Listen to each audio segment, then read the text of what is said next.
I have honestly been waiting for this moment for 15 years, guys. 15 years! Justice League is finally here. Directed by Zack Snyder and Joss Whedon, who took over for reshoots. More on that later on. But for now, guys, Justice League focuses on the bringing together of 6 superheroes to take down Steppenwolf. Steppenwolf is looking for the 3 mother boxes to basically enslave the planet and to own it.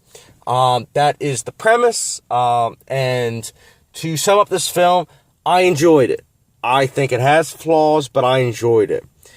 Enjoyment-wise, I liked the bringing together of the team. I thought that they all had their attributes that, when brought together, was very enjoyable to watch. And although fluff-wise, it wasn't deep or anything, I enjoyed it when I watched it.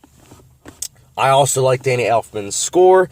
I thought, though, a lot different from Hans Zimmer's score for, The Man of Steel and Batman v Superman. I liked his takes of the cues for each superhero. Like, Batman's theme, I thought it reminded me a lot of his same score for Tim Burton's 1989 Batman, which I was fine with because I think the score for that film is good. It was so good that they used it for Batman the Animated TV show, so I was fine with it. I thought it fit this film.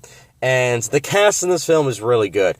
I think the standout for me, honestly, is still Ben Affleck as Batman. Holy cow. Honestly, I love Christian Bale's portrayal, but Ben Affleck is such a great Batman Beyond-esque Batman. And when I say that, I mean, he's a good old Batman. He fits it perfectly.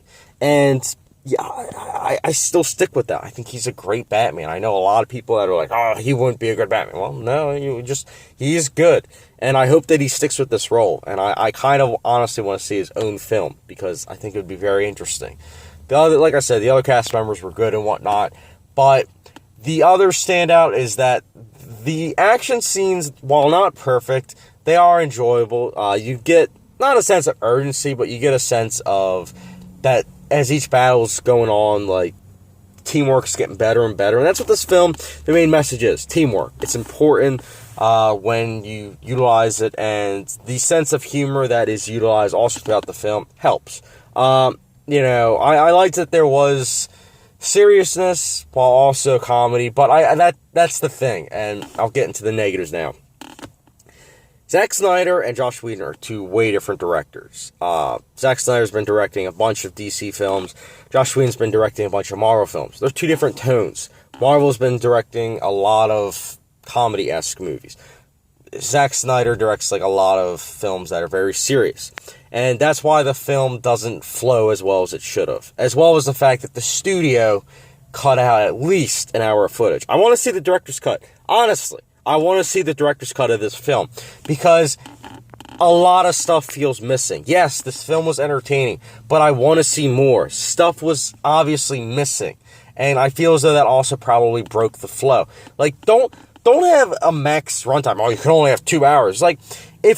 If you want a film to be 3 hours, make it 3 hours. People will support it. Not everybody wants, a 90-minute film. Yes, they're fine, but if a film has to be 3 hours, make it 3 hours. Marvel's been cooking up 3-hour movies almost. What do you think Infinity War Part 1's going to be? 3 hours. So it's it's really just kind of annoying. I want to see the director's cut. That should have been the theatrical cut. Nonetheless, besides that, I think Steppenwolf was also a very one-dimensional villain. He also, the makeup, it's not even makeup, it's CGI, was just not good. And that's the thing about this film. Some of the CGI is very polished. Other parts of the CGI was just not good.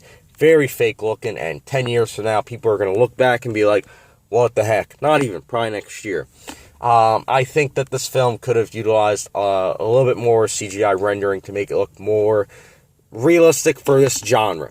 But again, this film also stake-wise, the final act, I just thought it was really rushed, honestly. I thought the battle scene at the end could have been longer. And I know a lot of times I'm like, this battle's going on forever. But it's when a battle's 10 minutes long and it's not even focusing on one event, it's focusing on a town where there's nobody there, you gotta have a sense of knowing the stakes.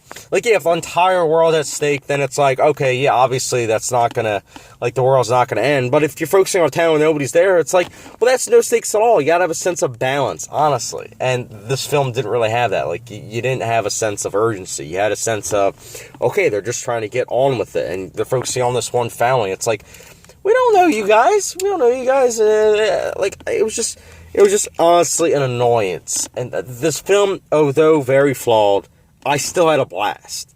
I think that this film, again, I'll say this for the final time, it needs a director's cut. I want to see it on Blu-ray now. I think that is going to be the film that is considered really, really good. But for now, this film was just decent. I had a fun time, but it was just decent. I think it could have been better, but alas, it is what it is. I had a blast with Justice League, and I'll be giving it, honestly, a 3.5 out of 5-star rating. Yeah, I named a bunch of flaws, but I still had a good time. So, I'm still getting over this cold, guys, but if you guys saw Justice League, let me know your thoughts in the comment section down below, and as always, thank you very much for watching.